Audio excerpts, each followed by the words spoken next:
Hello, you guys. Happy Friday. So I'm here today with another Baby Steps to Greatness Sierra Vista Livestream feature. One of the things that I want to do through these live broadcasting tools is introduce the world, the live streaming world, to businesses in my area that are awesome. So we are here this Friday with another awesome business, the Rustic Fern Studio, based out of Sierra Vista, Arizona. A little speck on your map in the southeast corner of Arizona. And we're here in the workshop, you know, because y'all know I have nothing to do with this stuff. So I'm here today with Simona Lamont, the owner of the Rustic Fern Studio. So Simona, why don't you tell the people about your business? What is Rustic Fern? What does that mean? How did you come up with that name? For a long time it was designed by Simona, but it seemed, I don't know, just tired. So I went with something that I wanted that kind of spoke to my tree huggerness. So there had to be something like that, and then rustic, and I went through a couple different names and stuff, and although a lot of people go, the desert, we don't have ferns. We do in Car Canyon. So we do have some ferns, and we do. And then just rustics. And I just thought of old rusted metal, like filigree that's on old furniture, and that just kind of all came together. So that's where the name came from.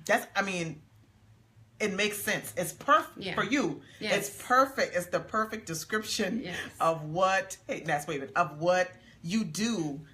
So basically you build stuff out of a specific type of material. Yes. I use reclaimed wood. It doesn't look like it in the back, like right here. That's like new wood that someone gave me, but it will be old one day. But no, I get a lot of barn wood, fence wood.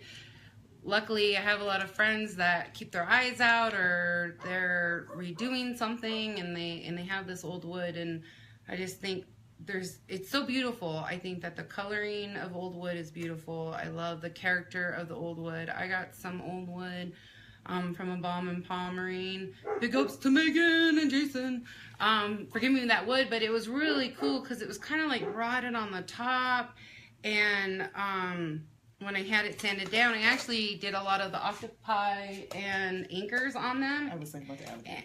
The alligator. Oh, I'll show you the alligator. Hold on.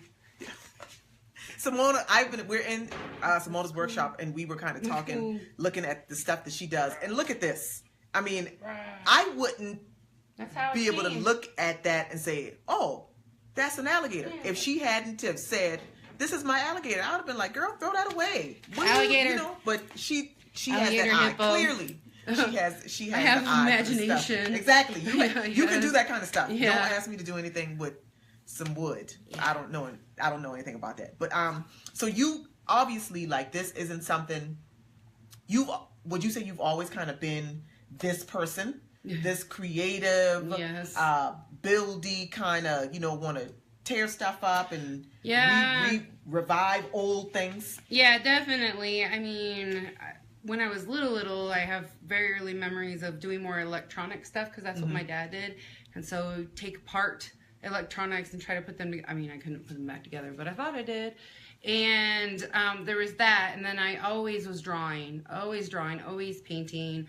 My room, when we moved out to Hereford, the carpet in my room, my parents picked this really dark blue. It kind of looked like grape and cherry Kool-Aid all mixed together, but they're like, we need to do that because it won't show your messes up. Like, all my paint splatters everywhere. And so, yeah, I was telling the girls in the confidence camp that I have a memory, too, of being 8, and I was doing something I was supposed to in school, but I was drawing, or I was designing something, and I wasn't doing it when I was supposed to, but the teacher came and ripped every one of my drawings up in front of me. Yes, devastating. What? Yes, yeah, I know. Oh my gosh. But oh my gosh. So, but I've always been doodling and painting and stuff like that. And then when I worked at Pier 1, I started working there when I was 18. And there's just something about at the time, our Pier 1 here was a franchise store. There wasn't a whole lot, and we actually were the second to last to close in the United States. And that's actually where I met Nat, was the Pier 1. Really? Yes. So then, but I would put stuff away, and I would, do the displays, and I really had this feeling of, I want this. I want a store. And I didn't know until later, my mom had said, she's like, I wish we had the money, like we would have bought you the store. And at 18, I didn't really grasp that. Yeah. But looking back, I'm just like, dang, someone saw in me like that I could do something like that and that. And then, as I grew older, whatever, because I worked at Pier 1 for like 8 years off and on. And so like in 2008, I really thought, okay, because I had people coming into Pier 1 a lot. Can you come help me? Can you come put this together for me at my house? Can you help me with my colors, girl? And because I have this like natural ability, I guess, to go. I mean, and sometimes it's not a great skill to have because I didn't have a lot of tact when doing it. Like I come into a situation, a room, and I'm like, no. Like, I'm just saying, if Acacia walks up to someone's busted eyebrows, you'd be like, oh, she'd be like, girl, you need help. So I'll do the same for someone's house. But I didn't have a good way of like doing it. But I wanted to, and I was, at the time, a lot of people were asking me to help with their weddings. And I get help. I mean, I can't even tell you how many weddings I've helped either come up with the decor or the centerpieces or the favors.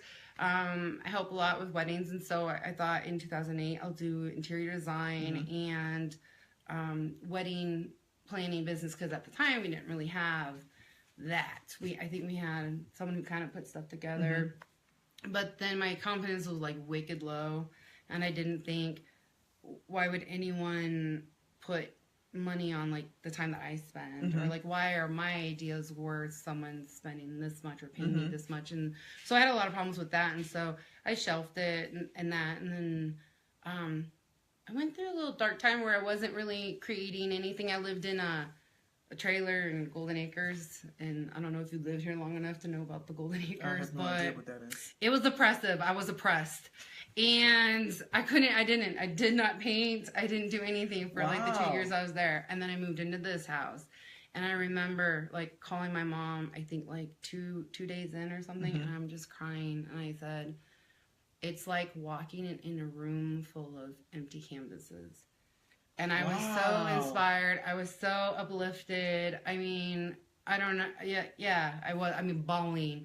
And so I started painting stuff, making old signs that I have in the house just for me. One is actually the Namaste sign. That was the first piece like I made. And then my best friend was like, oh, we're going to do a craft fair for the school. You want to make a couple pieces? And I was like, yeah, okay. So I did. And that's how I started officially doing it as a business. I opened up my Etsy shop after that. And then because I'm such a nerd about the business side of stuff and how to market and get better and better, like that stuff, I love that part of it.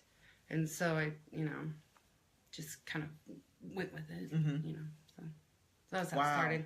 I mean, that you said so many things just over the course of the story, like talking about how, especially as women, we a lot of times will downplay the things, and I think we do it because it's stuff that comes easy to us. So we're like, okay, well, I can look at an old piece of wood and see an alligator, but nobody's gonna pay for that. But because we think, well, it's something that I don't have to work at, so it's not valuable. Yeah. But you had, people around you, even at 18, your mom just even planting that seed in your subconscious that you probably didn't even realize at the time. Years down the line, you would have the store, not a brick and mortar, but you have the store. Yeah. So you're still doing, kind of went, around the world and back again, which most of us do, just because of life. And, you still ended up, kind of at that place where you're in a space where you are inspired, like you were inspired being in Pier 1. Yeah. And kind of finding that insight and that inspiration in everything that's around you. I think that's awesome because, like I said, I can't do that. Now, if you want to figure out how to put a landing page with a this and a that and a thing, and you only have $3. Yeah. I got you. Yes. I can do that. Yes. But don't ask me. Don't ask me to turn some wood into something other than some wood. Like, that's what it's gonna be. Okay, we'll sit this. I mean, we can put that on. We can put that in the window. That's what I can do. For me, like, once I started to learn about like what you do and stuff, like, oh my gosh, I love this stuff. Like, I'll be out and about and be texting you pictures. Can you make this? Can you make this? I know. And then I was all, I need you to get underneath the chair. Like, you need to take pictures from underneath. Like, I can't do it off one. I was kind of like, huh. I was like just you random. Can't do that. Hey, I saw this. I was on the moon last week and I saw this. Can you make this? Yeah, probably. Because I just believe you can do all of those things. Like, that's who you are. It's kind of, that's something that actually has helped build my confidence. Like all the custom orders, I think, like those lips. You sent me those pictures. My gosh. Okay, so y'all, I am going to, and I'll have to post it because I didn't bring them with me because we're in Simona's workshop right now. But Simona made me a set of lips. If you're familiar with my other business, the Confetti Collective, one of our collection logo is a set of red lips. And I don't know, was like trolling Pinterest one night and posted it on my Facebook. I think I posted it somewhere, and then we ended up having a conversation, and she made their wooden lips. Yeah. No, it's not just that. Not to be like, oh, I'm the shit. No. But no, you can brush that thing is the bomb. Picture that she sent me, it was because it wasn't just solid. Mm-hmm. It wasn't like some plywood with like a jigsaw. It was each individual plank of wood that built these lips, and I was like, I don't know. I mean, and you're like, you can make it solid. It's fine. I'm like, no, I'm going to try it. And then I was so proud of myself. Like when that came out, like I was like, I nailed it. It looked pretty good. Nailed it. But these crazy ideas, and it's like, oh, I don't care. You know, it doesn't even have to look like that. It doesn't have to be fancy. That's like Nat's favorite saying, Nat. Don't have to be fancy. But she's like, but I know you're going to make it fancy. But you are. Because I will. That's the thing. And I think, again, that so speaks to, you know, the importance of having the people around you that pour into you while they're asking you to do something for them. You know, it's like, okay, Simone, can you make me this? And you're like, well, I don't know. Girl, please, you can make this. Yeah, you know, exactly. Like, what are you talking about? You can do it. You did that. You can do this. So that's still. It's good to push myself. You, yeah. I like that a lot. Like, I really do. Like, with the thing that I'm making for Nat, like, that's another thing that I haven't done before. And you learn, I get to learn more things and more new techniques, like new to me techniques. And then just, seeing this thing when it's done, I'm just like, yes. It's like you are doing right now. You are operating Rustic Fern part-time because you still work full-time, right? Yes. So like, what is that like? What is that like to, especially to be a person that is creative and is always thinking of stuff? Like, do you find it hard to go to work and just be, and turn it off, or to try to stifle it a little bit, I guess, just so you can, I don't turn it off. So you can appear normal around the other, you know, around your coworkers. But you're like, oh no, we could turn that into this, and then let's do this. It's kind of hard because what I do is I do web things, like web design type stuff, and it's very, I love that because it's creative and visual, and you can work with colors, and there's a lot of theory that goes into it, just the same as any other kind of interior design. So, you know, there's colors that are trending or colors that you want, and, you know, font pairing and this and that is very, I'm very like nerd out on that kind of stuff. So it is kind of hard. So like, it's good because I get that outlet a little bit, but then when I'm not, you know, able to like build things, you know, on the websites all day, I'm just like, so I'll just be coloring. Now I doodle a lot at work. I'm not gonna lie, I do, but they know it. It's not like they don't know it. So I'm like, but yeah, so it is kind of hard, because it's 8 hours, you know, but then there's driving, and then it's been really tough this last year, and so it's also, you know, emotionally taxing and stressful, and so the energy isn't there. And when I get home, like, I just want to collapse or cry, or, you know, go do things that make me happy, which, yes, like, creating and painting is like the best form of like meditation. I watched on a Super Soul Sunday, shout out to Oprah. It was Rainn Wilson from The Office, and she said, "What is prayer?" And he said, "Art is prayer." And I believe that because when I'm in the moment and I'm present in making that, I feel so completely calm. I feel just at peace and that. And so even though I feel that way when I create, just to get to that point sometimes it takes a minute. And so if I'm all stressed out from work and, you know, and then I got family and stuff too, like, you know, brothers and their kids, and she's laughing. And then friends and she said art is prayer. Nice. It is. I actually had Misty make me a bracelet that says art is prayer. Yeah, I had her make me that, and I wear it to every of my shows. You should make that a sign. I know. Oh, I actually, I was. You should make that a sign. I was going to, I think, for my office. I don't know. I will. Okay. It'll happen. I want one. Okay. Oh, okay. I want one. I'll make a bunch of them, I guess. And then, so time for, I mean, just logistically, all the hours in the day, like everyone says, everyone has the same 24 hours. First of all, like sometimes talk about like celebrities and stuff. Like everybody has same 24 hours. Oh, I'm sorry, I don't have a nanny. I mean, I don't have kids, but I was like, I don't have a nanny for my crazy dogs. I was like, I don't have, you know, someone to come help me with my yard that I have. You see it. This is what I have to deal with on my own. Independence people problems. But anyway, so every single pie slice of my day is already taken up. Yeah. So I have to allot it, and I have to be very meticulous and planning about every second of my day. And for me, that works. You know, for some people, it doesn't. You know, for me being so like free and to be so like about what I got to do seems a little different, I guess, for me. Well, but it's balance. Like that's what balance and that's like. Just that is what I mean. If it's just like, oh, I'll just do whatever today, then I'll probably be chilling on my couch is what would happen, you know. Or that's how I make, you know, it work. But the dream one day is to work at my day job less, and my business more. Like that's the goal. But I've been saying it for 3 years. Well, but I think that's a process. I think that honestly, that whole disciplined effort, whether you're full-time entrepreneur or you're doing two things, most people can't sustain for the long term, so they just quit. They're like, okay, I can't do this anymore. Something has to go. I think that's, you know, that discipline and saying, okay, I know I have this day job that, you know, takes a little bit of my soul every time I go there, but this is how I have to pay my bills until the business is doing what I needed to do. Yeah. And everybody can't do that for a long time. Yeah. So, I mean, I think it's a how bad do you want it? Yeah. It's okay, if this is what I have to do now to get to what I want to do later, then I'll be good, you know. And it actually helps too, like with my perspective on the day job, is that I am very thankful that I have a job,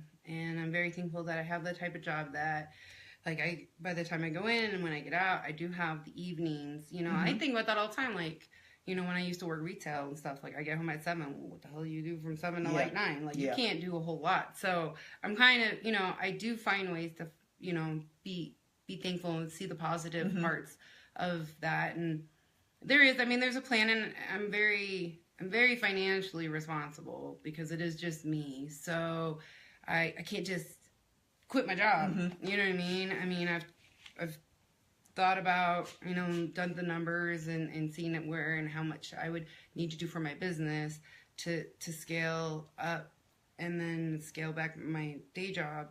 And it's scary though, you know, and that's part of like the whole like confidence thing. Like that's not there just yet. Like I'm better than I was, but I'm still not like jump off a ledge confident about it, you know. And then there are people who talk about the starving artist, and I don't believe that as much as I did growing up, like in that. But still, there's a little bit of that. Like I don't ever want to put myself in a position where, you know, and I don't know. I don't think that I will either, though. My mom and I talk about that a lot. Is that if something goes down, like I've been a janitor, I don't give a shit. Like I was like, do what you need to do. You gotta do what you gotta do. So what works for you might not necessarily, you know, look like something that could be done by somebody else, but that's what works for you. I think that's so important, especially in the entrepreneur, business owner space, a lot of people say, well, how do you balance this, or how do you do this? And I'm like, dude, I could tell you what I do, but that doesn't mean exactly. Like with Jackie, I'm like, oh, girl, I will show you my planner. So you kind of talked already about, like you get a lot of your friends that say, hey, we found this, or, do you need these things? Where else? Like, do you go on wood scouting trips? And, yes. Like just going looking for stuff. Well, I don't go look at, like, it's just anywhere I'm driving. That wood? Yeah, I'm driving and I'm just like, wing. I'm like, all right. And I haven't gotten the balls up enough yet to go up to someone's door. Excuse me. What you gonna do with that? So you had that wood in the There's backyard. This like sketchy trailer like on the way to my house, right? And then there's like all these like panels of fence wood. I'm all want to like leave him a post-it note, but then I don't know, it's kind of sketch. So I'm like, So, but it's on my mind. Mm-hmm. Yeah, like Misty and I, we actually will go. She's like, I think I saw some wood, some piles of wood, and so we'll just get in the truck and we just drive around the desert. Yeah. So I used to actually, back in the day, I started this recycling program for the sheriff's office, like when I worked there. And I remember I was at the dump and there was some wood, like nothing fancy or whatever, just chunks of wood. And so I like rescued it. I'm like, I will save you from the dump. I was like, and then I did. I made this little tiny shelf thing that I put my plants on. I still have it to this day or whatever. I used to dumpster dive at the dump a lot, but they don't let you do that anymore so much. But I will. I'll be like a dealer leaning up against like the dumpster. I'm like, hey, what you gonna do with that wood? What you gonna do with that? I can take that off your hands, dude. Like, oh, I will. That is hilarious. But yeah, but most of it is people that I know who have their eyes out. Was it? Oh, Eric and Jen. He was like coming back from Texas or something off the interstate. He was like, I found some wood for you. Go to Texas. I'm like, I would. I'm not scared. Wow. Wow.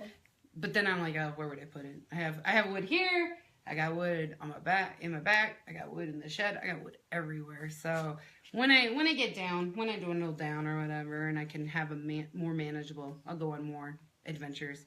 When I pulled up and I walked in here for the first time, I was like, oh my gosh, this really is a workshop. She got stuff over there, and I see this, and then the saw was back there, so I had to take a selfie with. I was like, let me post this picture. So like, how did you learn how to do all this stuff? I just kind of wing it. I don't know. That's what I kind of did for a long. When I did my first pieces or whatever, the ones that are in the house, I used pallet wood, which is I hate pallet wood. Like, do not tell me where there's pallets, because no, they're so evil to like take apart and sand and stuff. But anyway, so I had it, and I don't know, in my head I was just kind of like lay them down like this, and then you slap some wood on the back and you brace it, and you sand it, and that's how I did that. And a little ghetto back then and stuff, and then I've learned a little bit more, like, like nail guns are the most amazing thing ever. Like, I'm about a nail gun now. Okay, so I could get down with a nail gun. Yeah, I could get down with those. It's just quick and it's like exactly. It's a gun. I mean, it's a gun after all. So I could get down with that. And then that I can do.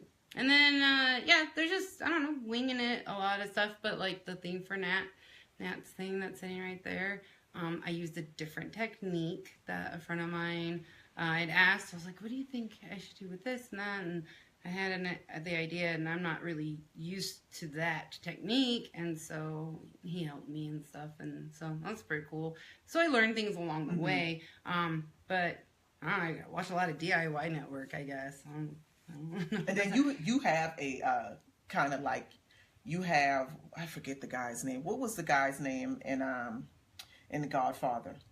The consigliere for Michael Corleone. You have your Tom.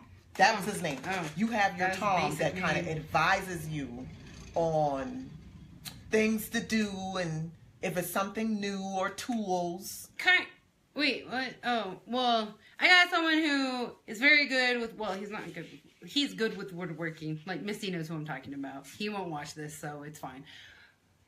But the thing is, and I tell him this all the time, I'm very wing it. I'm very eyeball things, and I feel like my eyeballs are pretty good to me. Like, I don't screw up too bad. He's very meticulous. And I get it. Measure twice, cut once. I get that. Like, I try really hard to, like, live by that. Like, it's much more efficient to live like that. But, like, to work in the shop that way. But No, he takes it to extremes. Like something that could take, like a half an hour will take 4 hours because it's meticulous and recheck and recheck and meticulous and recheck and recheck. And I'm like, no, man, it's good. Like, let's just call it. I will camouflage that. It's fine. Like it's fine. It's not gonna break. Then that's all I need to know. So I got my buddy who helps me with those things, and then I have my tool provider. And my tool provider is my grandpa. Like, is that where you were going with yes. that? Okay, yeah. So it is my grandpa, and because he's been working with things for a very long time, and he has a lot of tools. And my entire life, I'm telling you, like, I always just ask every Christmas, every birthday, can I just have a drill? Please, someone give me a drill. And then there was, on the part of my grandma, my German grandma, who's all strong and like independent, but yeah, she's like, no, those are boy things. Like, very like, you're a girl. And I'm like, all right. So finally, we'll make it a pink drill then. No, well, speaking of pink drill, so Kat, I was gonna tell you the story about the tool belt that's over there. So for my birthday one year, she bought me that tool belt, and then she thought it would be hilarious to put a pink hammer, like some pink tools in there. Oh, cute. And no. Yeah, I'm saying cute, like being very facetious. Well, she knew, because see, I'm like so excited over this tool belt and over these tools. I'm so excited, and then I'm like, ooh, how do I react to this hammer situation? And then she's like, no, I did that on purpose. and then like the whole stipulation about the tool belt was I had to take a sexy tool belt selfie, whatever. I'll have to show you that picture, because I did. But anyways, yeah, no, so my grandpa finally started giving me his tools, and I have the first 2 tools that he gave me was a sander and a circular saw, which is this one right here. Oh, it's heavy because it's old. And this is actually my great-grandpa's. This is my great-grandpa's tool. Wow. And I will have this for the rest of my life. Yes. Like, even if it stops working, like it will be mine forever. Look, you can mount it on some wood. Exactly. Exactly. And that's what I'll do. I'll hang them and stuff. But yeah, and then he gives me and then now every time I come over, he's like, oh, do you need anything? Do you need anything? And I'm like, no, I'm all right. But yeah, I got my nail gun from him because I needed a nail gun. So he gave me a nail gun and then gave me a Dremel and a router. And so he's always like hooking me up with stuff. And then my grandma finally, like, we'll go out in the shop and he'll show me how to make just better cuts in wood and little tips and tricks and stuff. He helps me with that. And then my grandma's like, you should have been a boy. And I'm like, but I think she means it in a good way. Yeah. Like, I think she means that you pick up on it. Because I do like those things, and that's just all I wanted. Like, that's all I wanted to do. Like, I mean, seriously, like, I don't know why at 8 I wanted a drill. Like, I really don't now, looking back, but I did. I wanted a drill. And then, so yeah. So it's cool. It's very, and he always finds me little things. He's like, oh, I think you can use this in something, or, oh, or wood. Like, oh, I found wood. So he helps me with all those things, and he's my buddy. But I'm sure there aren't many people that through their hobby that turned into a business, it became kind of a way to bond. You know what I'm saying? Yeah. Like with and how many people are blessed to even still have their grandparents. And the fact that you you can, okay, grandpa, show me how to do this, and now he's volunteering, say, hey, come let me show you how to do this, or offering. That is amazing. That is awesome. No, I'm very blessed and I'm very grateful. Like I think about it. I think about it every single day. Yeah. I'm like, that's awesome. Hang out with my grandpa and see him as much as I can, and my grandma too, just so she doesn't feel left out, because she will. She'll bitch if she does not hear her name now. But I love you, Grandma. That's what grandmas do. Let's talk about like some of the stuff that we've got. The octopus thing and the. Oh, okay. What is that? The arrows? Yeah. So my ombre arrows. I'm sure that piece of wood came from the barn in Pomerine. Probably the one. I got a big stash from Pomerine, and so that was just those are the metal stuff. Is not reclaimed. Like, I buy that. Like, I wanted to learn how to, like, I wanted to get a plasma cutter. I wanted to learn to weld and stuff. But in all reality, well, it would cost $1 million. Like, for the time it would take me to, like, not kill myself to, like, make it. So, that's one part where I'm kind of, like, gotta, like, make a sacrifice. So, anyways, it's like a bronzy color. And so I painted the wood, or I painted the arrows, and I did an ombre kind of technique. Very happy with how that turned out. All about the boho love. That looks good. And then my octopuses. Very rustic. For some reason, they're very popular. I love them. I make each one different. Some will be kind of similar, but the way I do the stippling or the color combinations or the color combinations with the wood make them all kind of like different characters on their own. I think the first one I made, I was like, never mind. I like kept to that. And then there was just one of my paintings on canvas. I also paint on canvas. That takes a long time, but I still like to do it. That's cool. Yeah. I'm like that. You are a talented chick. Oh, thank you. I can't do anything. I can draw a house and stick people. I was going to say stick people. That's why you got me, though. Exactly. Exactly. So there you have it, you guys. We're here closing out another episode of the Baby Steps to Greatness Sierra Vista Livestream Show. Rustic Fern Studio. You can find Simona on the Facebook. On the Facebooks. And Etsy. Yes, I do have an Etsy shop. And you just like type in like Rustic Fern Studio. And Instagram. Instagram and Pinterest. Yeah. Instagram and Pinterest. Yeah. So check her out. She's got stuff. She ships stuff. She makes all kinds of stuff. Crazy.